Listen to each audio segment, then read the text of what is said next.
प्रिय दर्शकों, आज हम बात करेंगे जीवन की एक ऐसी सच्चाई पर जिसे हर माता पिता को अवश्य समझना चाहिए, ताकि बुढ़ापे में आंखों में आंसू न आए और दिल में पीड़ा न हो। इसके लिए जरूरी है कि कुछ बातें अपनी संतान से कभी साझा न करें। आपने देखा होगा, कई बार माता पिता अपने बच्चों को अपनी हर समस्या, हर दुख दर्द बता देते हैं, लेकिन क्या आपको पता है कि आपकी यह आदत आपके बुढ़ापे को और भी अधिक कठिन बना सकती है? तो दोस्तों, आज मैं आपको वे 3 महत्वपूर्ण बातें बताने जा रहा हूं, जिन्हें अगर आप अपनी संतानों से साझा नहीं करेंगे तो आपका जीवन सुखद और सम्मानित बना रहेगा। ये बातें न केवल आपके जीवन को सरल बनाएंगी, बल्कि आपके रिश्तों को भी मजबूत करेंगी। नमस्कार प्रिय दर्शकों, हर हर महादेव। आप सभी का स्वागत है हमारे YouTube चैनल स्पिरिचुअल ज्ञान सागर में, जहां हम आपके लिए लाते हैं सनातन धर्म की अद्भुत कथाएं और आध्यात्मिक रहस्य, जो आपके मन और आत्मा को शांति प्रदान करेंगे। आज की कथा आरंभ करने से पहले आपसे एक निवेदन है। गरुड़ पुराण में कहा गया है कि जो भी कथा या शिक्षा बीच में छोड़ी जाती है, वह पाप का कारण बनती है। इसलिए इस कथा को अंत तक जरूर सुनें। यदि आप एक सच्चे सनातनी हैं और भगवान श्री राम में अटूट श्रद्धा रखते हैं, तो अभी वीडियो को लाइक करें, चैनल को सब्सक्राइब करें और कमेंट में जय श्री राम लिखकर अपना समर्थन व्यक्त करें। तो आइए प्रिय दर्शकों, बिना देरी किए आरंभ करते हैं आज की प्रेरणादायक कथा। प्रिय दर्शकों, जगदीश जी एक वृद्ध और प्रतिष्ठित व्यक्ति थे, जो सड़क के किनारे एक छोटे बच्चे के जूते साफ कर रहे थे। उनकी उम्र का प्रभाव उनकी झुकी हुई काया और सामान्य पहनावे में स्पष्ट झलक रहा था। तभी विजय नामक एक युवक वहां आया। उसने जगदीश जी को इस स्थिति में देख उनका मजाक उड़ाते हुए कहा, बाबा, यही तुम्हारी हैसियत है? लोगों के जूते चमकाते हो ताकि पेट भर सको। अच्छा है, कम से कम इसी बहाने तुम्हें 2 वक्त की रोटी तो मिल जाती है। लो, मेरे जूते भी साफ कर दो। ये बारिश में कीचड़ से गंदे हो गए हैं। साफ करोगे तो पूरे 2000 रुपए दूंगा। विजय ने नोट दिखाते हुए यह बात कही और अपना पैर उनकी ओर बढ़ा दिया। जगदीश जी की आंखें बेबसी से उसे निहार रही थीं। विजय ने फिर चिल्लाते हुए कहा, सुनाई नहीं देता क्या? जल्दी करो। जैसे ही उसने फिर से अपना जूता उनकी ओर बढ़ाया, अचानक एक जोरदार थप्पड़ की आवाज गूंजी और उसका अहंकार चकनाचूर हो गया। उसने देखा कि एक पुलिस अधिकारी वहां खड़ा था। अधिकारी ने गुस्से में कहा, तेरी हिम्मत कैसे हुई बाबा से इस तरह बात करने की? विजय घबरा गया और बोला, साहब, आपको गलतफहमी हुई है, यह तो एक भिखारी है। यह सुनते ही अधिकारी ने फिर एक जोरदार थप्पड़ मारा और कहा, जुबान संभाल कर बात कर, नहीं तो जेल की हवा खिलाने में देर नहीं लगेगी। इतने में भीतर से एक डॉक्टर बाहर आए और आदरपूर्वक बोले, सर, जल्दी चलिए, मीटिंग शुरू होने वाली है, सब आपका इंतजार कर रहे हैं। यह सुनकर विजय स्तब्ध रह गया। उसके मन में सवाल उठने लगे, यह मीटिंग कैसी? यह सब क्या हो रहा है? जगदीश जी पुलिस अधिकारी के साथ अंदर चले गए। मीटिंग समाप्त होने के बाद उनका मन अपने अतीत की ओर चला गया। बारिश की तेज बौछारें उनकी पुरानी यादों को ताजा कर गईं। उन्हें वह दिन याद आया जब उनकी जिंदगी में एक बड़ा मोड़ आया था। बारिश का पानी लगातार गिर रहा था। वह एक टीन की छत के नीचे खड़े थे, जो जगह जगह से टपक रही थी। उनकी आंखों की रोशनी जा चुकी थी। उनके पास केवल एक पुराना थैला और एक लाठी थी। ठंड से कांपते हुए वह बारिश के रुकने का इंतजार कर रहे थे। तभी एक बच्चा साइकिल पर वहां से गुजर रहा था। उसने जगदीश जी को ठिठुरते हुए देखा और साइकिल रोककर उनके पास आया। बच्चे ने मासूमियत से पूछा, बाबा जी, आप यहां क्यों खड़े हैं? क्या आपको घर जाना है? जगदीश जी हैरानी से उसकी ओर देखने लगे। इतने दिनों से वह सड़क पर थे, लेकिन किसी ने उनकी सुध नहीं ली थी। बच्चे की मधुर आवाज ने उनके दिल को छू लिया। उन्होंने धीरे से कहा, बेटा, मेरा तो कोई घर नहीं है। बच्चे ने उनकी बात सुनकर कहा, ओहो बाबा जी, आपके कपड़े भी भीग गए हैं, चलिए मेरे घर, मम्मा आपके कपड़े सुखा देंगी। जगदीश जी उसकी मासूमियत देखकर भावुक हो गए और बोले, बेटा, मैं अंधा हूं, मेरे पास कोई ठिकाना नहीं है, मैं तो यहीं सो जाता हूं, पर आज बारिश ने यह जगह भी छीन ली। बच्चा हंसते हुए बोला, तो क्या हुआ बाबा जी, आप मेरे घर चलिए, वहां आराम से बैठिए। जगदीश जी ने उसे समझाते हुए कहा, बेटा, ऐसे किसी को अपने घर नहीं ले जाते, तुम्हारे मम्मी पापा को बुरा लगेगा। लेकिन बच्चा अपनी जिद पर अड़ा रहा। उसने उनका हाथ पकड़ लिया और खींचते हुए बोला, बाबा जी चलिए ना, यहां पानी भरा है, आप बीमार हो जाएंगे। बच्चे की जिद के आगे जगदीश जी को मानना पड़ा। वह बच्चे के साथ चल पड़े। पास ही में उस बच्चे विनय का निवास स्थान था। जैसे ही वहां पहुंचे, विनय घर के अंदर भाग गया। भीतर से उसकी मां महालक्ष्मी की नाराजगी भरी आवाज सुनाई दी, विनय कहां चला गया था? मैं कब से तुझे ढूंढ रही हूं। यह सुनकर जगदीश जी बाहर ही ठिठक गए। उन्होंने अपने मैले कुचैले वस्त्रों की ओर देखा और सोचा, मैं इस अवस्था में इनके घर जाऊंगा तो यह लोग क्या सोचेंगे? कहीं यह मुझे कोई दीनहीन भिखारी न समझ ले। यह बच्चा तो मासूम है, पर मैं अपमान सहन नहीं कर सकता। जगदीश जी ने मन में संकोच किया और धीरे धीरे दबे पांव वहां से खिसकने लगे।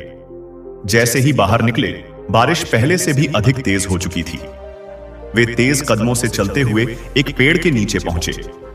वहां एक पुरानी लकड़ी की बेंच पड़ी थी। थकान से चूर होकर वह उस पर बैठ गए। घने पेड़ की शाखाओं से पानी की बूंदें छन छन कर उन पर गिर रही थीं। ठंड और भीगने से उनका शरीर कांपने लगा। उन्होंने अपने पुराने थैले से एक मैली चादर निकाली और ओढ़कर वहीं बैठ गए। पिछले 2 वर्षों से जगदीश जी भीख मांगकर अपना जीवन व्यतीत कर रहे थे। उनके फटे पुराने वस्त्र उनकी कठिनाइयों की गाथा कह रहे थे। कुछ देर बाद बारिश थम गई, लेकिन ठंड और थकावट से उनकी स्थिति खराब हो चुकी थी।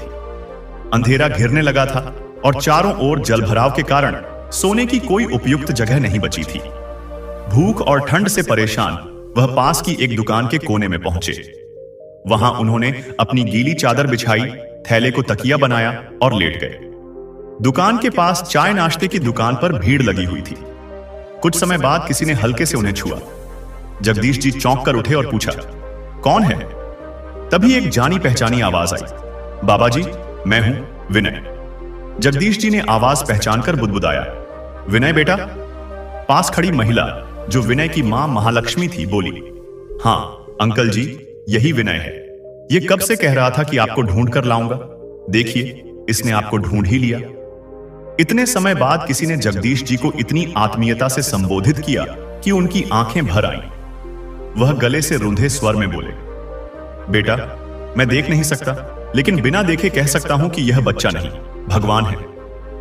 महालक्ष्मी मुस्कुराते हुए बोली, अंकल जी यह भगवान नहीं, बड़ा शैतान है। इस पर जगदीश जी हंसकर बोले, भगवान भी तो शैतान और मासूम दोनों होते हैं। महालक्ष्मी ने कहा, ठीक है अंकल जी, मैं आपके लिए चाय और कुछ खाने का सामान लाती हूं। आपका यह भगवान तभी खुश होगा। यह कहकर वह दुकान से चाय और नाश्ता लेकर आई। पहले तो जगदीश जी ने लेने से इनकार कर दिया, मगर विनय बोल पड़ा, बाबा जी आप तो मेरे दोस्त हो ना, दोस्ती में मना नहीं करते। विनय की मासूमियत के आगे जगदीश जी झुक गए और चाय नाश्ता ले लिया। महालक्ष्मी ने पूछा, अंकल जी क्या आप रात को यहीं सोते हैं?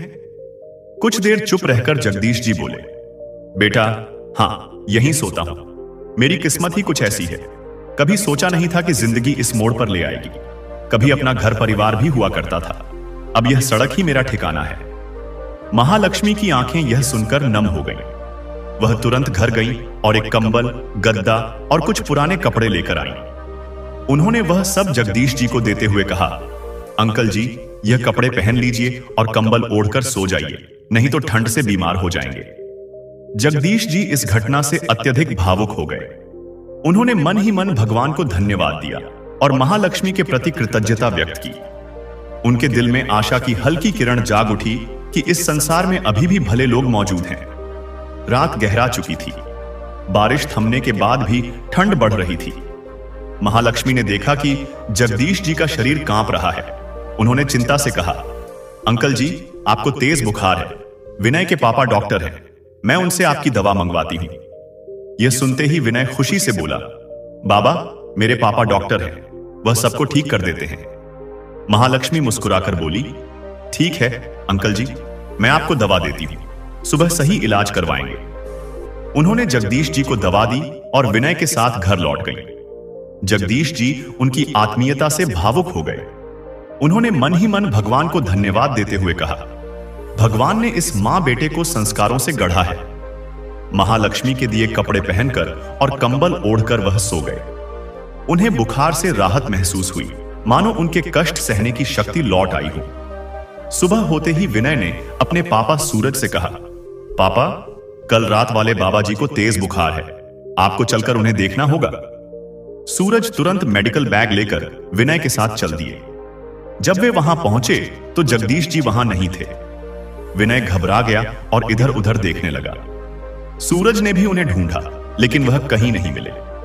निराश होकर लौटते वक्त विनय अचानक बोला, पापा, मुझे पता है बाबा जी कहां होंगे। वह तेजी से दौड़ा। सूरज उसे रोकने की कोशिश करते रहे, मगर विनय सीधे उस जगह पहुंचा जहां एक टीन शेड के नीचे जगदीश जी रोज बैठते थे। उसने खुशी से कहा, देखो पापा, यही है बाबा जी। सूरज को राहत मिली और वह तेज कदमों से उनके पास पहुंचे। विनय ने उत्साह से पूछा, बाबा, कल आपको बहुत तेज बुखार था, मम्मी ने जो कंबल और गद्दा दिया था वह कहां गया? जगदीश जी ने उदास स्वर में कहा, बेटा, रात को कुछ लोग आए और मुझे वहां से हटने को कहा। उन्होंने मेरा कंबल, गद्दा और कपड़े भी छीन लिए। मैं कुछ भी नहीं कर सका।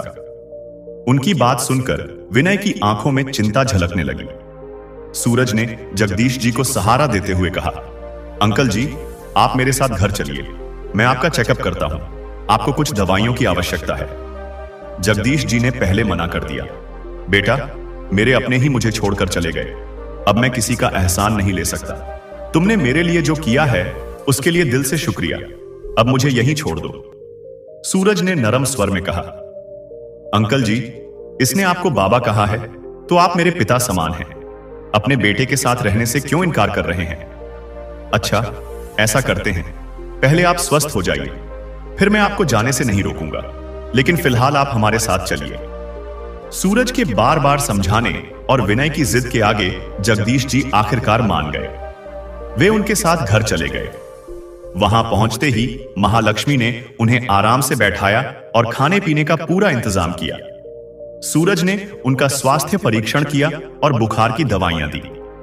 कुछ ही दिनों में जगदीश जी की हालत में सुधार आने लगा। महालक्ष्मी और सूरज ने उनकी सेवा में कोई कसर नहीं छोड़ी। विनय तो हर समय उनके आसपास ही रहता था। धीरे धीरे जगदीश जी की तबीयत पूरी तरह ठीक हो गई। अच्छे खान पान और आराम से उनकी खोई हुई चमक लौट आई। एक दिन उन्होंने महालक्ष्मी और सूरज को धन्यवाद देते हुए कहा, बेटा, तुम लोगों ने जो मेरे लिए किया है वह मैं जिंदगी भर नहीं भूल सकता। भगवान ने मुझे आप जैसे फरिश्ते भेजकर जीवन दान दिया है। महालक्ष्मी हंसते हुए बोली, अंकल जी, इसमें धन्यवाद की क्या बात है, यह तो हमारा कर्तव्य है। विनय ने आपको बाबा कहा है तो आप अब हमारे परिवार के सदस्य हैं। जगदीश जी की आंखों में आंसू आ गए। उन्होंने मन ही मन सोचा, जिन अपनों ने मुझे अकेला छोड़ दिया आज वही सबसे दूर हैं और ये अजनबी मेरे अपने बन गए हैं। कुछ समय बाद महालक्ष्मी ने जगदीश जी से कहा, अंकल जी, आप बुरा ना माने तो मैं आपसे कुछ पूछना चाहती हूं। जगदीश जी हल्के से मुस्कुराए और बोले, बेटा, पूछो। महालक्ष्मी थोड़ा हिचकिचाते हुए बोली, अंकल जी, आपके भी तो परिवार में बेटे बेटियां होंगे, क्या वे आपके साथ नहीं रहते? यह सुनकर जगदीश जी चुप हो गए। उनकी आंखों में पुरानी यादें तैरने लगीं और चेहरे पर पीड़ा उभर आई। उन्होंने धीरे से अपने आंसू पोंछे और बोले, बेटा, परिवार तो था, लेकिन अब पता नहीं वे कहां हैं। सब मुझे छोड़कर चले गए। मैंने उन्हें बहुत ढूंढा पर कुछ भी पता नहीं चला। महालक्ष्मी ने सहानुभूति भरे स्वर में कहा, अंकल जी, ऐसा क्या हुआ जो आप बेघर हो गए? जगदीश जी उसकी बात सुनकर अपने अतीत में खो गए। उनकी आंखों के सामने उन दिनों की यादें घूमने लगीं जब वे अपने परिवार के बीच सुखमय जीवन व्यतीत कर रहे थे। लगभग 1.5 साल पहले तक उनका जीवन खुशहाल था। उनके परिवार में उनकी पत्नी, 2 बेटे और बहुएं थीं। जगदीश जी और उनकी पत्नी सुमित्रा अपना शेष जीवन तीर्थ यात्रा में बिता रहे थे। उन्होंने देश के कई धार्मिक स्थलों की यात्रा की थी। उनके बेटों और बहुओं को किसी भी चीज की कमी नहीं थी। एक दिन जब जगदीश जी और उनकी पत्नी तीर्थ यात्रा पर गए हुए थे, एक भयानक सड़क दुर्घटना हो गई। सड़क पार करते समय एक तेज रफ्तार गाड़ी ने उन्हें टक्कर मार दी। दोनों गंभीर रूप से घायल हो गए। जगदीश जी के सिर और आंखों पर गहरी चोट आई, जबकि उनकी पत्नी की स्थिति बेहद नाजुक हो गई। उनके बेटों ने उन्हें तुरंत अस्पताल में भर्ती करवाया। डॉक्टरों ने पूरी कोशिश की, लेकिन उनकी पत्नी को बचाया नहीं जा सका। जगदीश जी की आंखों पर पट्टियां बंधी थीं, इसलिए वह अपनी पत्नी को आखिरी बार देख भी नहीं सके। पत्नी की मृत्यु से वह पूरी तरह से टूट गए। कुछ दिनों बाद डॉक्टरों ने उन्हें एक और दुखद समाचार दिया। उन्होंने बताया कि उनकी आंखों की चोट इतनी गंभीर है कि अब वह कभी देख नहीं पाएंगे। इस खबर ने उनके जीवन को अंधकारमय बना दिया। जब जगदीश जी अस्पताल से घर लौटे तो हालात बदल चुके थे। अब बहुएं उनकी देखभाल करने में आनाकानी करने लगी। उनके बेटे काम पर जाने में व्यस्त रहते थे और दिन भर घर पर बहुएं ही होती थीं। मगर दोनों बहुएं उनकी देखभाल का जिम्मा एक दूसरे पर डाल देती थीं। कई बार तो जगदीश जी घंटों भूखे बैठे रहते और शाम तक खाना नहीं मिलता। वह अपने काम खुद करने की कोशिश करते, लेकिन अंधेपन के कारण बार बार गिर जाते। कभी पानी बिस्तर पर गिरा देते तो कभी कपड़े उल्टे पहन लेते। इस पर बहुएं उनका मजाक उड़ाती और उन्हें उठाने तक नहीं आती। एक दिन बड़ी बहू सुमन ने अपने पति मधुसूदन से कहा, मधुसूदन, तुम्हारे अंधे पिता को कब तक संभालेंगे? यह छोटी बहू तो कुछ भी नहीं करती। तुम्हारा बाप हर छोटी बात के लिए आवाज लगाता रहता है। मैं सारा दिन काम करके थक जाती हूं। अब मुझसे नहीं होगा, कुछ फैसला करो। मधुसूदन ने ठंडी सांस भरते हुए कहा, अब मैं क्या करूं? उन्हें तीर्थ यात्रा करने की क्या जरूरत थी? अब कौन संभाले उन्हें? उधर छोटी बहू रंजना भी अपने पति निर्मल से शिकायत करती थी, तुम्हारे पिताजी हर समय काम के लिए मुझे बुलाते रहते हैं। मैं अकेली सब कुछ नहीं कर सकती। निर्मल, अपने पापा को कहीं छोड़ आओ या फिर उनके काम के लिए किसी नौकर का इंतजाम कर दो। मैं अब और नहीं कर सकती। दीदी सारा दिन काम मेरे ऊपर टाल देती है और मैं अकेली सब कुछ करते करते थक जाती हूं। तुम्हारे पापा भी बड़े नखरे करते हैं। रंजना ने नाराजगी जताई। निर्मल ने जवाब दिया, रंजना, अगर हम नौकर रखेंगे तो उसका खर्चा भी हमें ही उठाना पड़ेगा। बड़े भैया तो कुछ नहीं देंगे, सारा बोझ हमारे सिर पर ही आ जाएगा। नौकर रखना समझदारी नहीं होगी। रंजना ने सुझाव दिया, तो चलो भैया भाभी से बात करते हैं। निर्मल और रंजना ने जाकर मधुसूदन और सुमन से बात की। रंजना ने कहा, भैया, पापा की देखभाल अब बहुत मुश्किल हो गई है। मैं अकेले सब नहीं कर सकती, आप लोग भी कुछ कीजिए। मधुसूदन ने गहरी सांस लेते हुए कहा, हम तो पहले ही परेशान हैं। नौकर रखना तो सही रहेगा, लेकिन उसका खर्चा कौन उठाएगा? सुमन ने बात काटते हुए कहा, हम तो पैसे देने वाले नहीं हैं। हमारे पास इतना पैसा कहां से आएगा? रंजना भी बोली, हमारे पास भी कोई पैसे का पेड़ नहीं लगा है। काफी देर विचार विमर्श के बाद यह तय हुआ कि नौकर का खर्चा दोनों परिवार आधे आधे उठाएंगे। कुछ दिनों बाद उन्होंने एक नौकर रख लिया, मगर जगदीश जी की मुश्किलें और बढ़ गईं। सुमन और रंजना उन्हें लेकर ताने मारने से बाज नहीं आती थीं। सुबह सुबह उनकी बातें सुनाई देती, यह बूढ़ा अंधा होकर बैठा है और हम पर बोझ बना हुआ है, इसे शर्म भी नहीं आती। यह तीखे शब्द सुनकर जगदीश जी भीतर तक आहत हो जाते, मगर वह कुछ नहीं कर सकते थे। अब वह पूरी तरह लाचार हो चुके थे। नौकर रखने के बाद भी स्थिति में सुधार नहीं हुआ। बहुओं ने उस नौकर का भी जीना मुश्किल कर दिया। जगदीश जी की देखभाल के साथ साथ उससे घर के अन्य काम भी करवाए जाते। यदि वह एक का काम पहले करता तो दूसरी नाराज होकर कहती, हम भी पैसे देते हैं, हमारा काम क्यों नहीं कर रहा? इस खींचतान से नौकर परेशान हो गया। कुछ दिनों बाद तंग आकर उसने नौकरी छोड़ दी। नौकर के जाने के बाद दोनों बहुएं अपने अपने कमरों में जाकर बैठ गईं, लेकिन जगदीश जी की तकलीफ और बढ़ गई। वह भूखे प्यासे तड़पते रहे, मगर किसी को उनकी हालत पर तरस नहीं आया। भूख जब असहनीय हो गई तो उन्होंने खुद से भोजन ढूंढने की कोशिश की। अंधेपन के कारण उन्हें रसोई में चीजों का अंदाजा नहीं था। जैसे ही उन्होंने कुछ उठाने की कोशिश की, गलती से कांच के बर्तन गिरकर टूट गए। बर्तनों की आवाज सुनकर सुमन और रंजना दौड़ती हुई रसोई में पहुंची। वहां बिखरे कांच के टुकड़े और जगदीश जी को खड़ा देखकर सुमन गुस्से में चिल्ला पड़ी, एक तो तेरी वजह से नौकर भाग गया और अब यह नुकसान कर रहा है। यह सारा नुकसान कौन भरेगा? सुमन ने गुस्से में जगदीश जी को धक्का दे दिया, जिससे वह नीचे गिर पड़े। वह टूटे हुए कांच पर गिर गए और उनके शरीर पर कई जगह चोटें आ गईं। वह दर्द से कराहते रहे, मगर बहुओं को कोई फर्क नहीं पड़ा। उन्होंने उनकी हालत देखे बिना ही भला बुरा कहना जारी रखा। अब जगदीश जी की स्थिति इतनी खराब हो चुकी थी कि उनके बेटों ने उन्हें एक सरकारी अस्पताल में भर्ती करा दिया। अस्पताल में भर्ती कराने से पहले उनसे कुछ कागजातों पर हस्ताक्षर करवा लिए गए। जगदीश जी को कुछ समझ नहीं आया, मगर उन्होंने बिना कुछ पूछे दस्तखत कर दिए। अस्पताल में उनकी स्थिति धीरे धीरे ठीक होने लगी, मगर इस दौरान कोई भी उनसे मिलने नहीं आया। डॉक्टरों और नर्सों ने जब उनके परिवार के बारे में पूछा तो वह कुछ नहीं बता सके। वह हर रोज भगवान से प्रार्थना करते, हे प्रभु, कोई अपना मुझे देखने आए, मगर कोई नहीं आया। उनकी प्रार्थना अधूरी रह गई, लेकिन उनकी आस्था भगवान पर बनी रही। वह सोचते, शायद यह भी प्रभु की कोई परीक्षा है। जब उनकी तबीयत ठीक हो गई तो उन्होंने अस्पताल से छुट्टी ले ली और अपने पुराने घर की ओर चल पड़े। वहां पहुंचकर उन्होंने देखा कि घर खाली पड़ा था और दरवाजे पर ताला लटका हुआ था। आसपास के लोगों से पूछने पर पता चला कि उनका परिवार यह घर बेचकर कहीं और चला गया है। यह सुनकर जगदीश जी वहीं दरवाजे के बाहर बैठ गए। कई घंटों तक वे वहीं बैठे रहे, मन ही मन सोचते रहे कि आखिर ऐसा क्यों हुआ। जब कोई जवाब नहीं मिला तो वह धीरे धीरे उठे और पास के एक मंदिर में चले गए। अब उनकी जिंदगी का हर दिन भगवान से प्रार्थना करने और अपने परिवार के लौटने का इंतजार करने में बीतने लगा, मगर कोई लौटकर नहीं आया।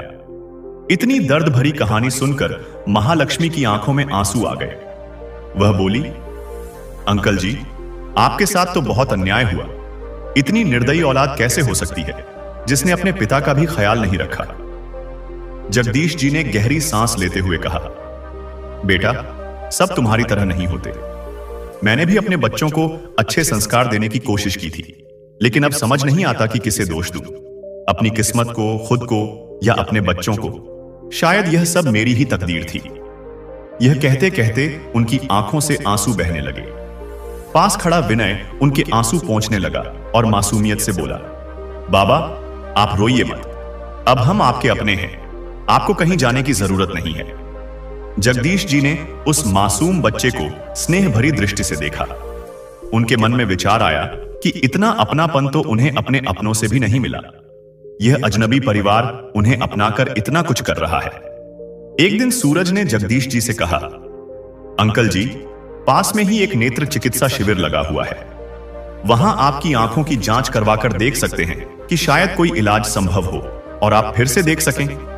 क्या पता भगवान ने आपके लिए कोई रास्ता खोल दिया हो। जगदीश जी ने यह सुनकर निराश स्वर में कहा, नहीं बेटा, डॉक्टर पहले ही कह चुके हैं कि मेरी आंखों का इलाज नहीं हो सकता। अब तुम भी रहने दो। तुम लोगों ने मेरे लिए जो कुछ किया है वही मेरे लिए काफी है। इस उपचार में बेवजह पैसे खर्च होंगे और शायद कोई फायदा भी नहीं होगा, जगदीश जी ने धीमे स्वर में कहा। सूरज मुस्कुराते हुए बोले, अरे नहीं अंकल जी, इसमें ज्यादा खर्चा नहीं आएगा। यह शिविर गरीबों के लिए मुफ्त है। एक बार प्रयास करने में कोई नुकसान नहीं है। पास खड़ा विनय खुशी से चहक उठा, बाबा जी, अब आप देख पाएंगे, प्लीज चलिए ना।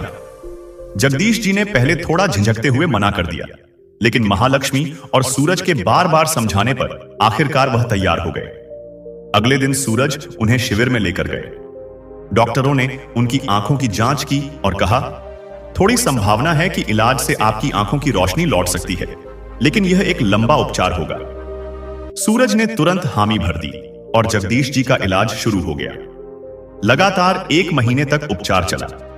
कुछ सुधार दिखने पर डॉक्टरों ने कहा, अगर इलाज इसी तरह चलता रहा तो उनकी दृष्टि वापस आ सकती है।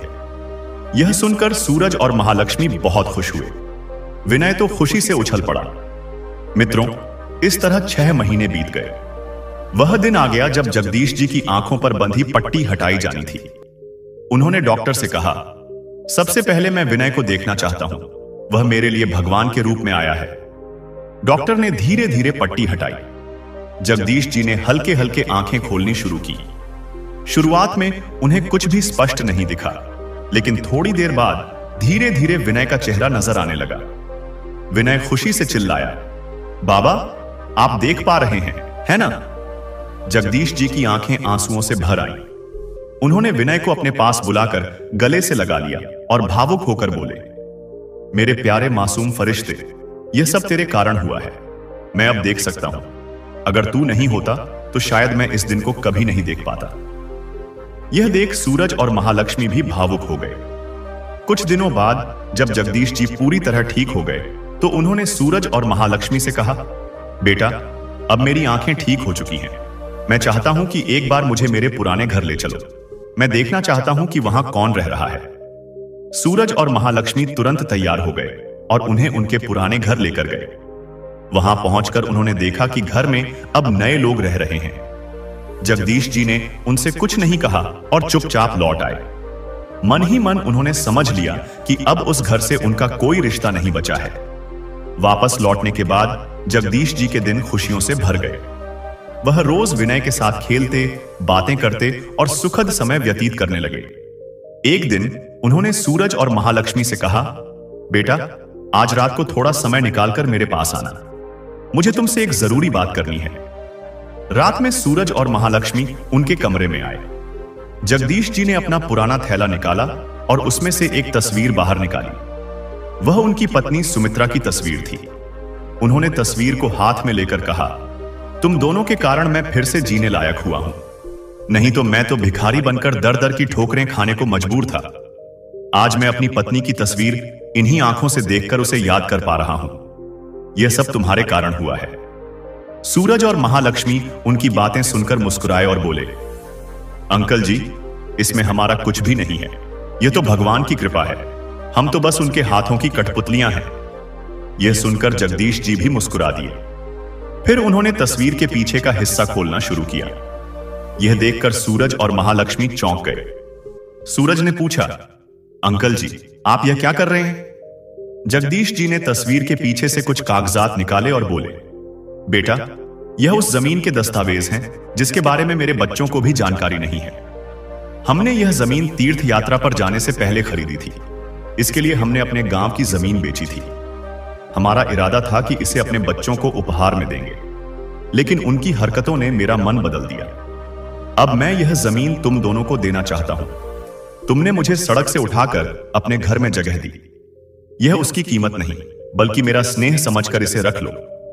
यह सुनकर सूरज और महालक्ष्मी स्तब्ध रह गए। सूरज ने कहा, नहीं अंकल जी, हम इसे नहीं ले सकते।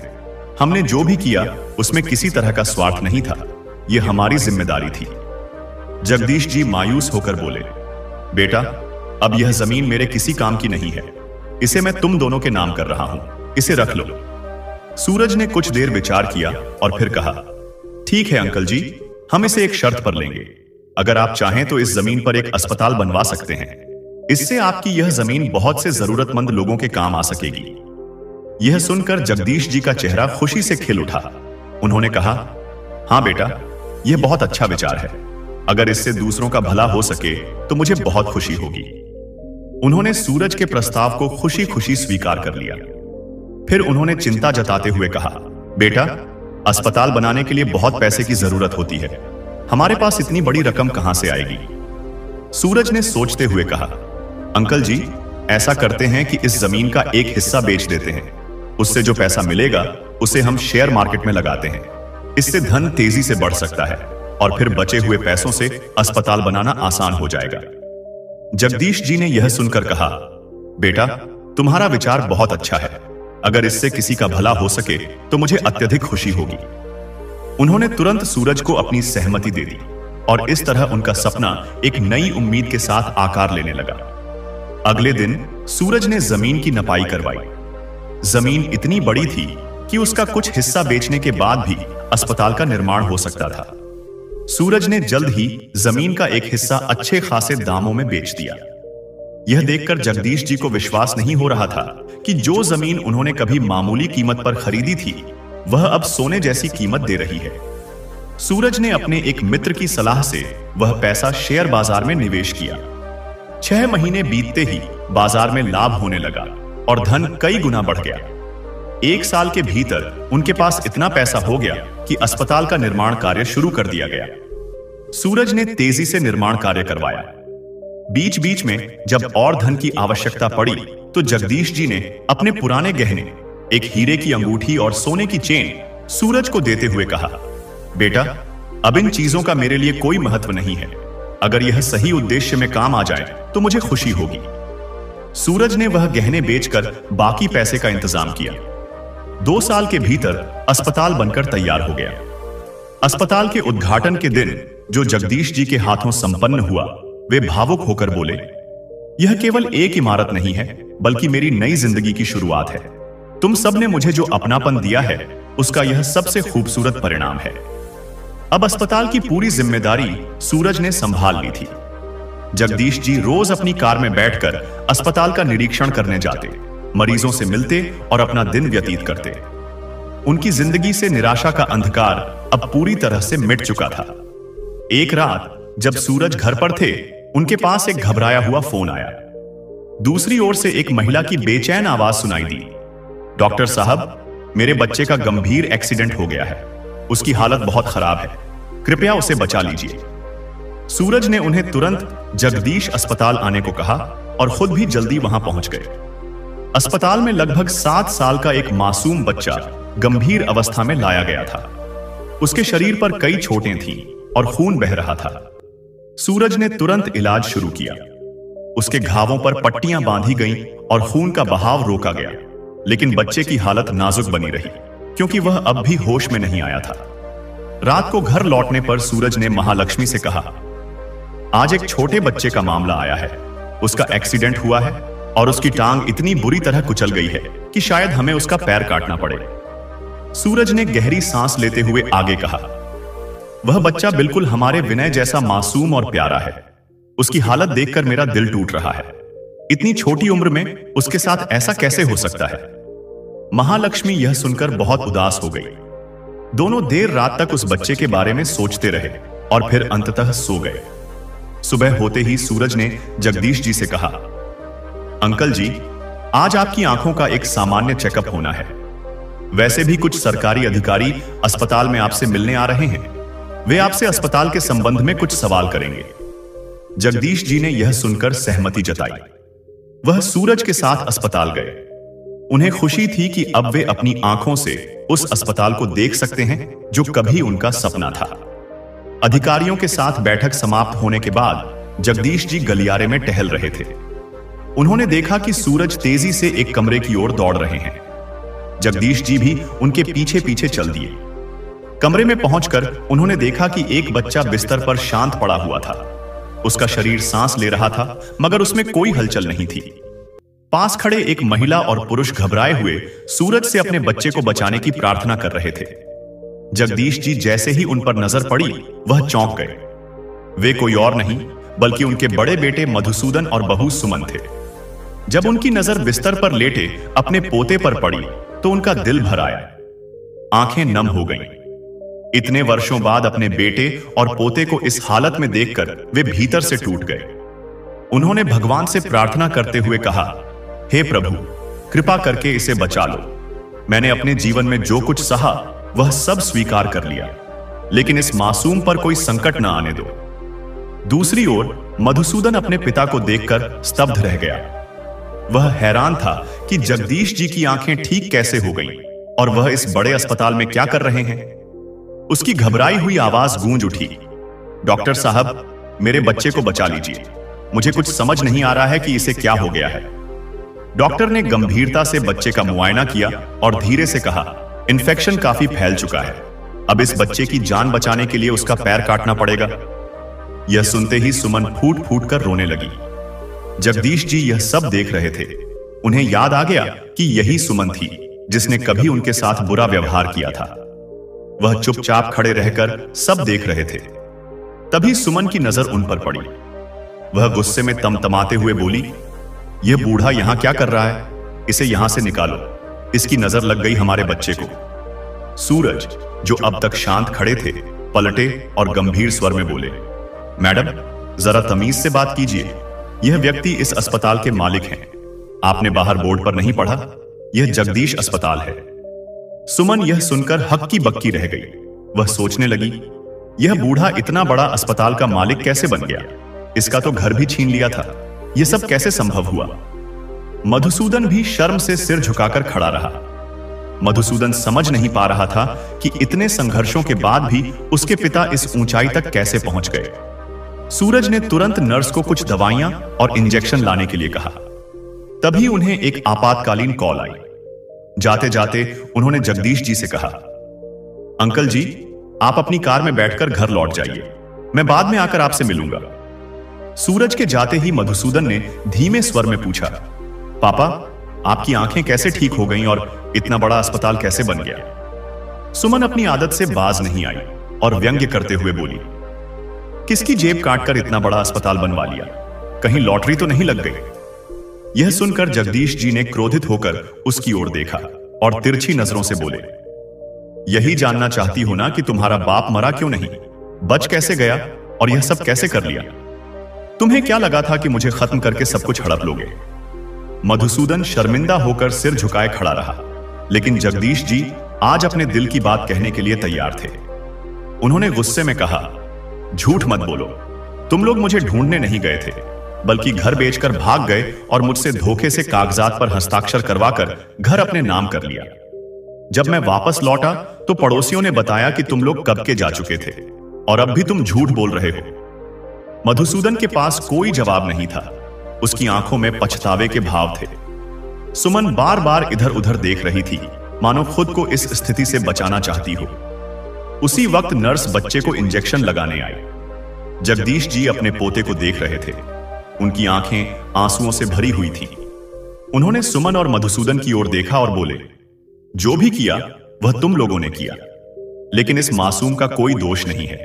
इस पर जो गुजर रही है वह मुझसे देखी नहीं जा रही। मधुसूदन ने कांपती आवाज में कहा, पापा, मैंने ऐसा कभी नहीं सोचा था। उसकी बात पूरी भी नहीं हुई थी कि सुमन अचानक बच्चे के पास दौड़ पड़ी। बच्चा लंबी लंबी सांसें ले रहा था और उसका शरीर निढाल हो चुका था। घबराई हुई सुमन उसे पुकार रही थी, लेकिन उसमें कोई हरकत नहीं हो रही थी। सुमन ने जगदीश जी की ओर देखा, उसकी आंखों में आंसू थे। वह उनके पास आकर गिड़गिड़ाते हुए बोली, पापा जी, कृपया डॉक्टर को बुलवा दीजिए, आप ही इस अस्पताल के मालिक हैं, वही डॉक्टर मेरे बेटे को बचा सकते हैं। देखिए ना, उसकी हालत कितनी खराब है। प्लीज पापा जी, मेरी मदद कीजिए। यह कहते हुए वह जगदीश जी के पैरों में गिर पड़ी। जगदीश जी के दिल में अपने पोते के लिए असीम करुणा थी। उन्होंने सोचा, यह मासूम किसी भी दोष का भागी नहीं है। अगर मैं इसके लिए कुछ न करूं तो यह बोझ हमेशा मेरे दिल पर रहेगा। उन्होंने बिना समय गंवाए सूरज को फोन किया। फोन उठाते ही उन्होंने कहा, बेटा, तुम्हें तुरंत आना होगा। जिस बच्चे का तुम इलाज कर रहे हो वह मेरा पोता है, उसकी हालत बेहद गंभीर है, जल्दी पहुंचो। सूरज ने उनकी गंभीर आवाज सुनते ही कहा, अंकल जी, मैं 5 मिनट में पहुंच रहा हूं, आप चिंता मत कीजिए। सूरज ने तुरंत अपनी मीटिंग छोड़ दी और जल्दी से अस्पताल पहुंचे। उन्होंने आते ही बच्चे को आईसीयू में शिफ्ट करने का आदेश दिया। नर्स और अन्य स्टाफ तेजी से काम में लग गए। सूरज ने बच्चे की स्थिति का मुआयना किया और गंभीर स्वर में कहा, इन्फेक्शन तेजी से फैल रहा है, अगर अभी उसका पैर नहीं काटा गया तो उसकी जान को खतरा हो सकता है, हमें तुरंत सर्जरी करनी होगी। यह सुनते ही सुमन रोते हुए बोली, डॉक्टर साहब, आप जो भी करें, लेकिन मेरे बेटे को बचा लीजिए, मैं उसकी जिंदगी के लिए कुछ भी करने को तैयार हूं। सूरज ने तुरंत टीम को तैयार किया और ऑपरेशन शुरू हो गया। बाहर खड़े मधुसूदन और सुमन घबराए हुए भगवान से प्रार्थना कर रहे थे। सर्जरी के दौरान मधुसूदन और सुमन ने जगदीश जी की ओर देखा और हाथ जोड़कर खड़े हो गए। सुमन फूट फूट कर रोते हुए बोली, पापा जी, मुझसे बहुत बड़ी गलती हो गई। मैंने आपको कितना दुख दिया, जिसका एहसास मुझे आज हो रहा है। कृपया मुझे माफ कर दीजिए, मैं बहुत बड़ी पापिन हूं। मधुसूदन ने भी हाथ जोड़ते हुए कहा, पापा, अगर आज आप नहीं होते तो हमारा बेटा शायद बच नहीं पाता। आप नहीं होते तो हमारा क्या होता? कृपया हमें माफ कर दीजिए। जगदीश जी चुपचाप अपने पोते के लिए भगवान से प्रार्थना करते रहे। कुछ देर बाद डॉक्टर सूरज ऑपरेशन थिएटर से बाहर आए और मुस्कुराते हुए बोले, आपका बच्चा अब खतरे से बाहर है। हालांकि हमें उसका एक पैर काटना पड़ा, लेकिन हमने उसकी जान बचा ली है। यह सुनते ही मधुसूदन और सुमन ने राहत की सांस ली। उन्होंने डॉक्टर सूरज का आभार व्यक्त किया। सूरज ने हाथ जोड़कर कहा, मुझे नहीं, बल्कि उन्हें धन्यवाद कहिए जिनके कहने पर यह सब हुआ। अगर जगदीश जी समय पर मुझे न बुलाते तो यह संभव नहीं हो पाता। मधुसूदन और सुमन शर्मिंदगी से भरे जगदीश जी की ओर मुड़े। उनकी आंखों में पश्चाताप के आंसू थे। तभी पीछे से एक आवाज आई, भैया मुझे माफ करना, मैं तुम्हारा फोन नहीं उठा सका।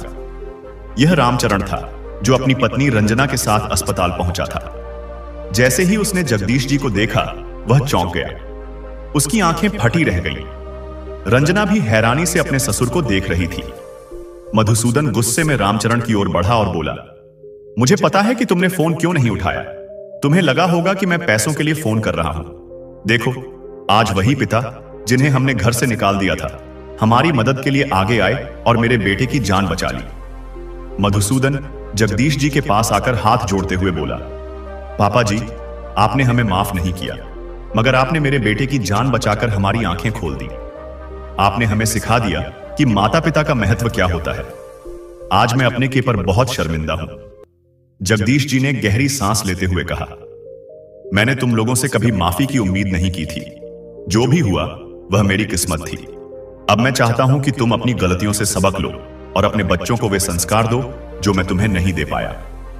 यह कहकर जगदीश जी अपनी कार में बैठकर घर के लिए रवाना हो गए। मधुसूदन, सुमन, रामचरण और रंजना उन्हें जाते हुए देख रहे थे। मित्रों, इस घटना ने न केवल मधुसूदन और रामचरण को बल्कि वहां मौजूद हर व्यक्ति को यह सीख दी कि माता पिता का स्थान दुनिया में सबसे ऊंचा होता है। उन्हें कभी भी बोझ नहीं समझना चाहिए, बल्कि उनके सम्मान और सेवा में जुटे रहना चाहिए। उनके आशीर्वाद से ही जीवन में समृद्धि और खुशहाली आती है। मित्रों, आपको क्या लगता है, क्या जगदीश जी ने जो किया वह सही था? इस कहानी से हमें क्या शिक्षा मिलती है? यह कथा हमें 4 महत्वपूर्ण सबक सिखाती है। 1. माता पिता का स्थान जीवन में सर्वोच्च होता है। 2. लालच रिश्तों को तोड़ सकता है। 3. समय हर व्यक्ति को उसकी करनी का फल जरूर देता है। 4. हर परिस्थिति में करुणा और मानवता का मार्ग नहीं छोड़ना चाहिए। तो मित्रों, इस कथा से आपने क्या सीखा? अपनी राय कमेंट बॉक्स में जरूर बताएं। आगे हम चर्चा करेंगे कि बुढ़ापे में कौन सी संतान साथ निभाती है और कौन सी घर से बाहर निकाल देती है। इस संसार में हर व्यक्ति अपने कर्तव्यों का आरण उतारने के लिए आता है। ऐसा ही संबंध माता पिता और संतानों के बीच होता है। दोनों अपने अपने कर्मों का फल भोगते हैं। कुछ संतानें ऐसी होती हैं जो अपनी मां के गर्भ में बोझ बनकर आती हैं और धरती पर भी बोझ ही बनी रहती हैं। जब एक मां बच्चे को जन्म देती है तो वह न केवल अपने बच्चे का बल्कि खुद का भी नया जन्म लेती है। उस समय यह भी अनिश्चित होता है कि वह मां अपने शिशु को देखने के लिए जीवित रह पाएगी या नहीं। एक बच्चे को जन्म देते समय मां असहनीय कष्ट सहती है। वह अपनी सुंदरता, आराम और सुख चैन सब कुछ त्याग देती है। इसके बाद भी वह अनेक कठिनाइयों का सामना कर अपने बच्चे को पालती है। अपनी इच्छाओं और खुशियों को त्याग कर वह अपनी संतान के लिए समर्पित रहती है। घर में यदि भोजन कम हो तो वह खुद भूखी रहकर अपने बच्चों का पेट भरती है। यदि बच्चों को कोई कष्ट हो तो वह उनसे पहले दुखी हो जाती है और हर संभव प्रयास करती है कि उनके कष्ट दूर हो जाएं। मां अपने बच्चों के लिए सुख, समृद्धि और उन्नति की प्रार्थना करती है। लेकिन यदि वही संतान बड़ी होकर अपनी मां को भूल जाए तो उसे क्या कहा जाए? मेरे विचार से ऐसी संतान जो अपने माता पिता को भूल जाए धरती पर एक बोझ है। इसी प्रकार एक पिता का त्याग भी अनमोल होता है। वह अपनी मेहनत, संघर्ष और सपनों की कुर्बानी देकर अपने बच्चों का भविष्य संवारता है। वह दूसरों के अधीन रहकर अपने सपनों को त्याग देता है ताकि उसकी संतान का भविष्य उज्जवल हो सके। वह उनकी सफलता में गर्व महसूस करता है। मगर यदि वही संतान अपने पिता को भूल जाए और पहचानने से इनकार कर दे तो उसे क्या कहा जाए? मित्रों, ऐसी संतान के बारे में आप जो भी कहें, मगर मेरे अनुसार वह कचरे के ढेर से अधिक कुछ नहीं है। उसका स्थान उसी कूड़े में है जो गलकर या जलकर नष्ट हो जाता है। तो प्रिय भक्तों, इस कथा के बारे में आपके क्या विचार हैं? कृपया अपनी अनमोल राय हमें कमेंट बॉक्स में जरूर बताएं। हम आशा करते हैं कि यह कथा आपके हृदय को छू गई होगी और आपको आध्यात्मिक प्रेरणा मिली होगी। प्रिय दर्शकों, कथा अभी यहीं खत्म नहीं हुई। आगे की यह कथा भी इसी गहन विषय पर आधारित है। यह कहानी दिखाती है कि किस प्रकार एक पुत्र ने अपने माता पिता को भुला दिया, उन्हें पहचानने से इनकार कर दिया और यहां तक कि उन्हें सबके सामने अपमानित किया। यह कथा आज के समाज में व्याप्त दूषित मानसिकता को उजागर करती है। आइए इस कहानी को थोड़ा विस्तार से सुनते हैं। यह कहानी गोविंद नामक व्यक्ति की है।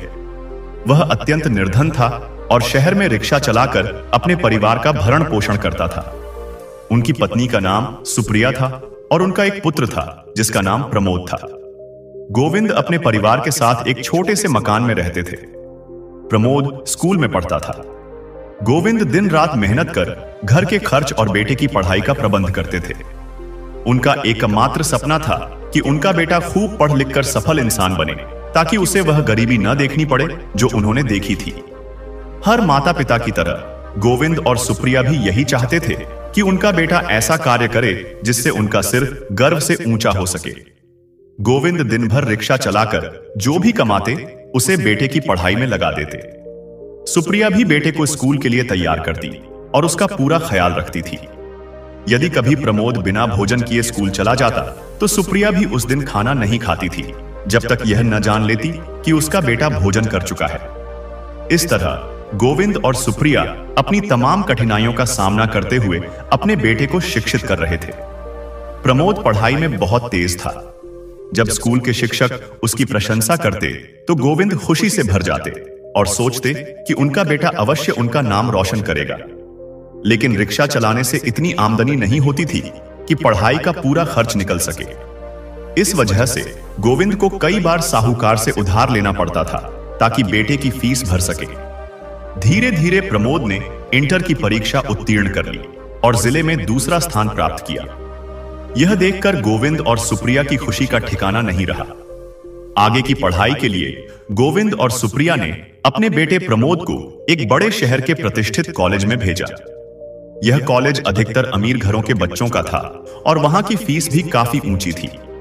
लेकिन गोविंद ने ठान लिया था कि चाहे कुछ भी हो जाए वह अपने बेटे को वहां से पढ़ाकर ही दम लेंगे। अब गोविंद दिन रात मेहनत करने लगे। वे कभी भी अपने बेटे को यह एहसास नहीं होने देते थे कि उनकी कमाई कितनी मुश्किल से होती है। जरूरत पड़ने पर वे साहूकार से ब्याज पर पैसे लेकर भी प्रमोद की हर आवश्यकता पूरी करते। लेकिन कॉलेज का माहौल ऐसा था कि वहां अमीर घरों के बच्चे गरीब छात्रों का मजाक उड़ाते और उन्हें नीचा दिखाने का प्रयास करते। एक दिन प्रमोद ने देखा कि कुछ अमीर लड़के एक गरीब छात्र को तंग कर रहे थे। उसने अपने मित्र से पूछा, वे ऐसा क्यों कर रहे हैं? उसके मित्र ने उत्तर दिया, वह लड़का गरीब है। हम अमीर बच्चों को यह पसंद नहीं कि कोई गरीब हमारे बराबर आए। यह सुनकर प्रमोद ने कहा, दोस्त, शिक्षा किसी को अमीर या गरीब नहीं देखती। पढ़ाई का अधिकार सबका है। जब शिक्षा भेदभाव नहीं करती तो हम क्यों करें? क्या तुम जानते हो यहां तक पहुंचने के लिए उस गरीब ने कितनी कठिनाइयों का सामना किया होगा? प्रमोद की बात सुनकर उसका मित्र बोला, अरे भाई, तुझे इतनी सहानुभूति क्यों हो रही है? कहीं तू भी तो गरीब नहीं है? प्रमोद घबरा गया। उसे लगा कि अगर उसने स्वीकार कर लिया कि वह गरीब है तो उसके साथ भी वैसा ही व्यवहार होगा जैसा अन्य गरीब छात्रों के साथ हो रहा था। घबराकर उसने झूठ बोला, नहीं भाई, मैं गरीब नहीं हूं। मेरे पिता कपड़ों के बड़े व्यापारी हैं और हमारा लाखों का कारोबार है। उसके मित्र ने कहा, तो फिर छोड़ो, जो हो रहा है उसे होने दो। गरीबों के लिए सहानुभूति दिखाना व्यर्थ है। अगर इन्हें यहां रहने दिया जाए तो यह कॉलेज गरीबों से भर जाएगा।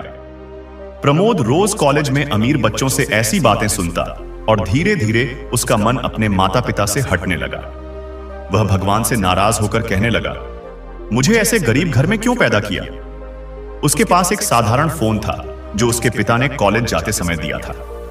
लेकिन उसे डर था कि यदि उसके दोस्तों ने यह फोन देख लिया तो वे उसे गरीब समझेंगे। इसलिए वह उस फोन को छिपाकर रखता और कभी दोस्तों के सामने नहीं लाता। जब उसके पिता उसे फोन करते तो वह कई बार फोन नहीं उठाता। कई कई दिनों तक वह उनसे बात नहीं करता। एक दिन उसने अपने पिता से कहा, पिताजी, मुझे एक स्मार्टफोन चाहिए। यह छोटा फोन लेकर मैं दोस्तों के बीच नहीं जा सकता। पिता ने विनम्रता से उत्तर दिया, बेटा, हमारी इतनी हैसियत नहीं है कि स्मार्टफोन खरीद सकें। बड़ी मुश्किल से तुम्हारी पढ़ाई का खर्च जुटा रहे हैं। यह सुनकर प्रमोद नाराज हो गया और कहने लगा, जब आपके पास पैसे नहीं हैं, तो इतने बड़े सपने क्यों देखते हो जो पूरे नहीं कर सकते? गोविंद ने समझाते हुए कहा, बेटा, हमने तुम्हें बड़े कॉलेज में इसलिए भेजा ताकि तुम्हारा जीवन गरीबी के बोझ तले ना दबे। मैं नहीं चाहता कि तुम हमारी तरह रिक्शा चलाओ। पढ़ाई पर ध्यान दो। जब तुम सफल हो जाओगे तो खुद सबसे महंगा फोन खरीद सकोगे। अगर तुम्हें कोई परेशान कर रहा है तो मैं प्रिंसिपल से बात कर लूंगा। प्रमोद नाराज होकर बोला, नहीं पिताजी, आपको यहां आने की कोई जरूरत नहीं। अगर मेरे दोस्त आपकी हालत देख लेंगे तो मेरा मजाक उड़ाएंगे। मैं बदकिस्मत हूं जो आपका बेटा बना। मुझे अपनी किस्मत खुद बदलनी होगी। गोविंद ने दुखी होकर कहा, बेटा चिंता मत करो, मैं तुम्हारे लिए स्मार्टफोन का इंतजाम करूंगा।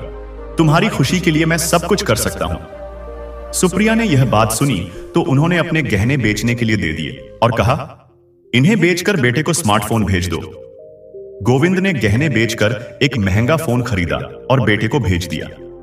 मित्रों, अब प्रमोद दोस्तों के बीच अमीरी दिखाने के लिए बार बार अपने पिता से कुछ न कुछ मांगने लगा। पिता साहूकार से कर्ज लेकर उसकी हर आवश्यकता पूरी करते रहे।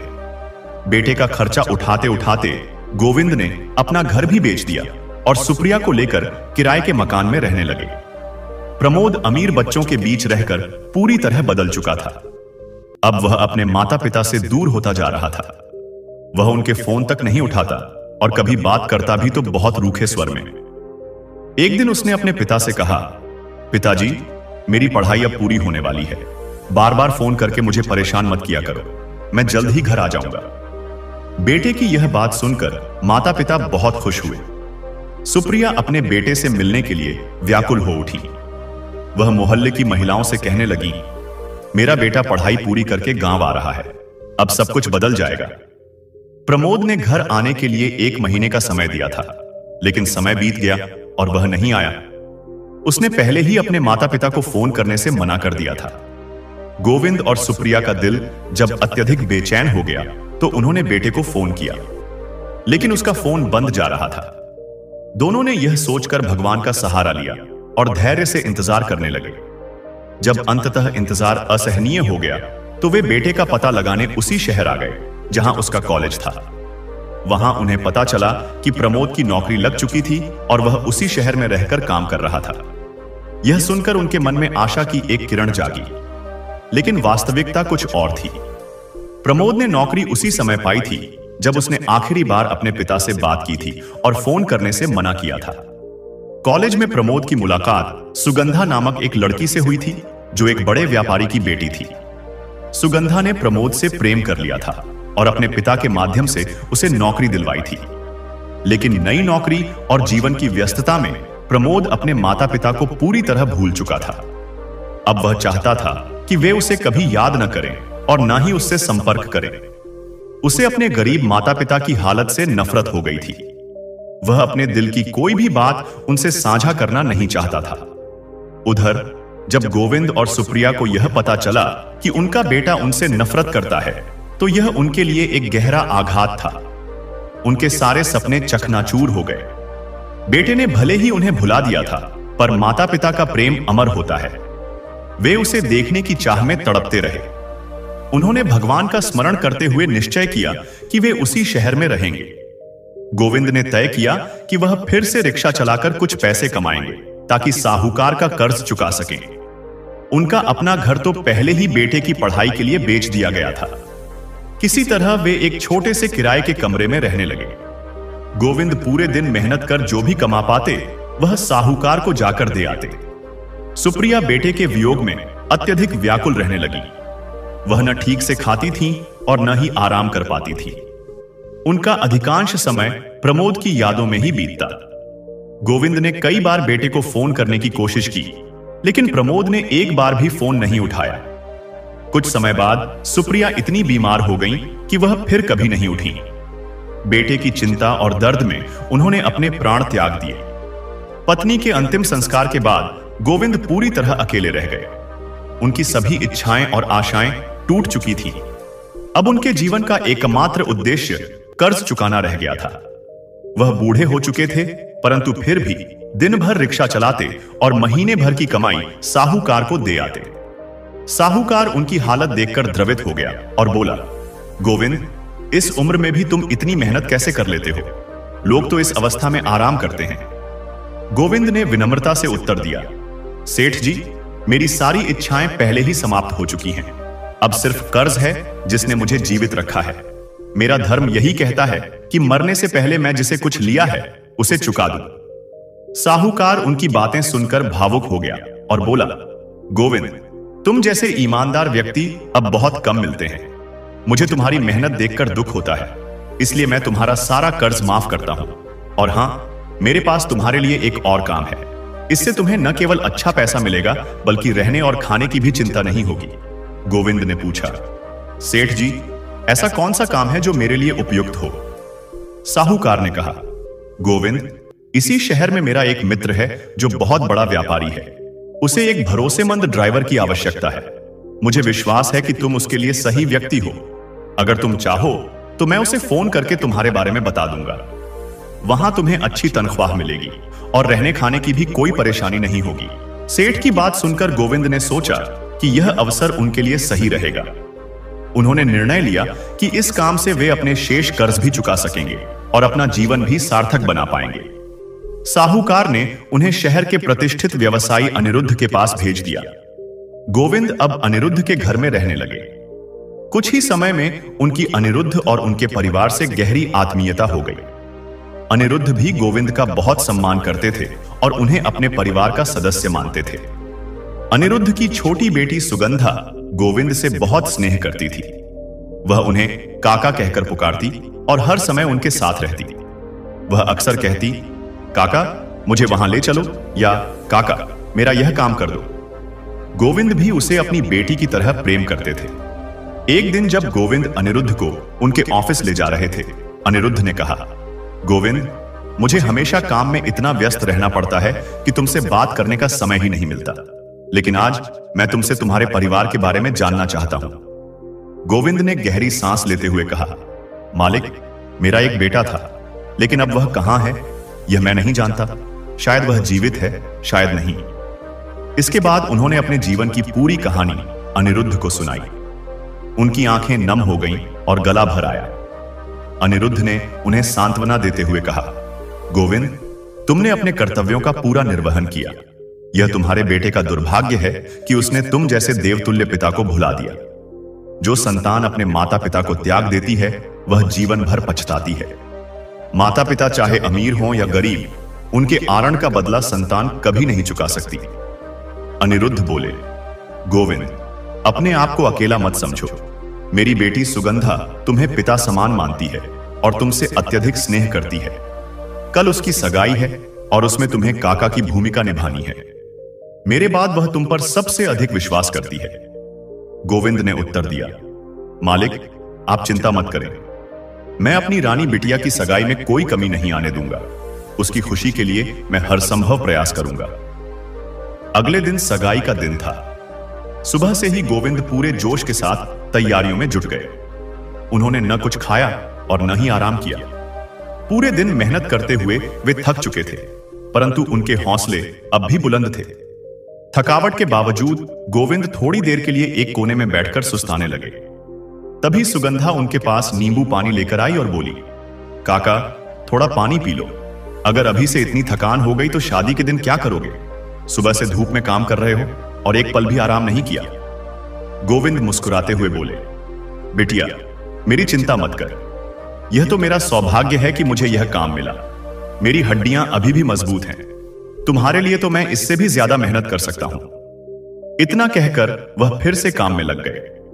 कुछ देर बाद अनिरुद्ध की बेटी सुगंधा के मंगेतर की गाड़ी मुख्य द्वार पर आकर रुकी। अनिरुद्ध स्वागत के लिए बाहर आए। गाड़ी से जो युवक उतरा, उसे देखकर गोविंद की आंखें विस्मय से फैल गईं। वह कोई और नहीं बल्कि उनका अपना बेटा प्रमोद था। यह दृश्य देखकर गोविंद की आंखों में आंसू आ गए। वर्षों से जिस बेटे को देखने के लिए वह तरसते रहे, उसे इस रूप में देखकर उनकी भावनाएं उमड़ पड़ी। वह उसे गले लगाने के लिए बढ़े, लेकिन तभी अनिरुद्ध ने आकर उन्हें अन्य काम में लगा दिया। जब प्रमोद मंच पर पहुंचा और सुगंधा अपनी सहेलियों के साथ वहां आई, तब गोविंद पास ही पानी की ट्रे लेकर खड़े थे। बेटे को सामने देखकर उनके हाथ कांपने लगे। वह सोचने लगे, कभी नहीं सोचा था कि अपने बेटे से इस तरह मुलाकात होगी। अपनी भावनाओं को रोक नहीं पाए और मंच पर जाकर प्रमोद को गले लगाकर रोने लगे। यह देखकर वहां मौजूद सभी लोग हैरान रह गए। प्रमोद ने देखा कि एक बुजुर्ग व्यक्ति उसे गले लगाए हुए है। वह गुस्से में उसे धक्का देकर पीछे हट गया और चिल्लाया, यह पागल आदमी कौन है?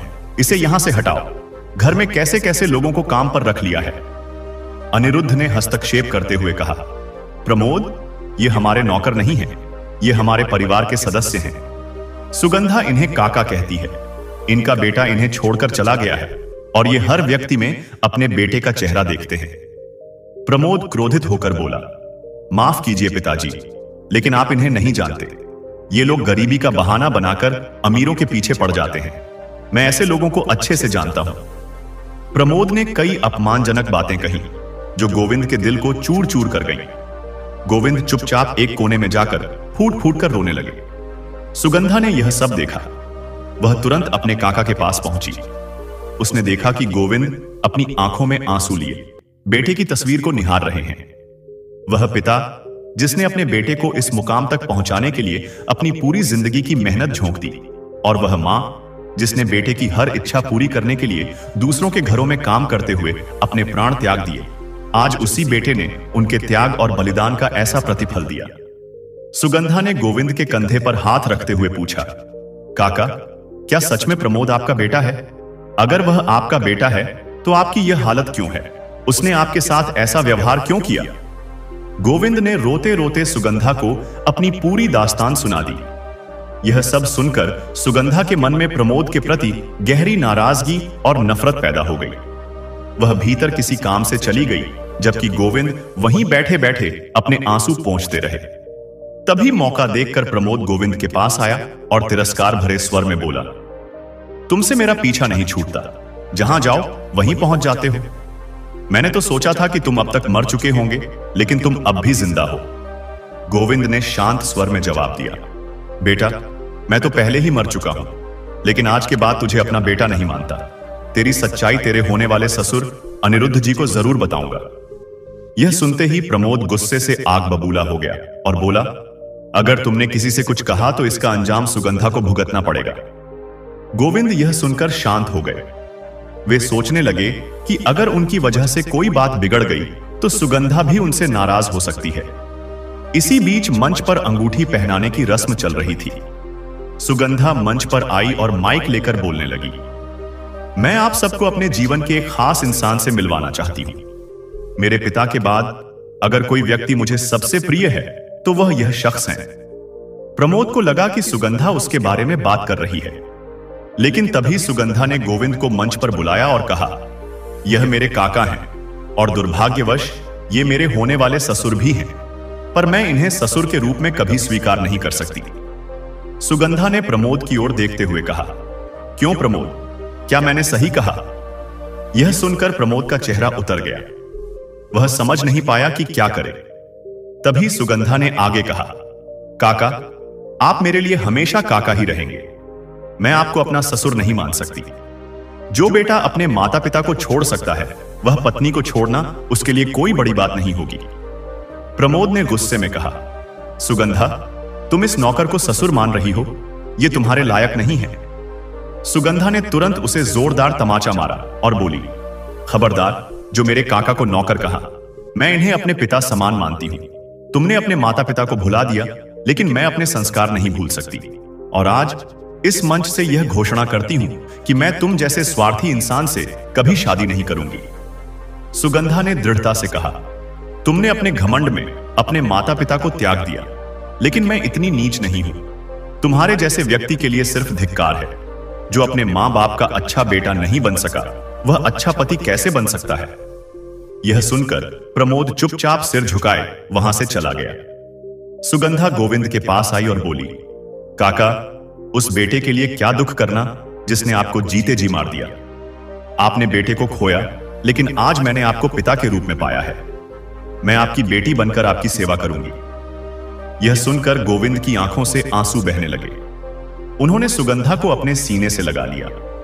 इस तरह गोविंद खुशी खुशी सुगंधा के परिवार का हिस्सा बन गए। समय के साथ सारी पुरानी बातें पीछे छूट गईं। उधर प्रमोद अपनी नौकरी और प्रेम दोनों से हाथ धो बैठा। जो भी उसे देखता वही उसे तिरस्कार की नजरों से देखता।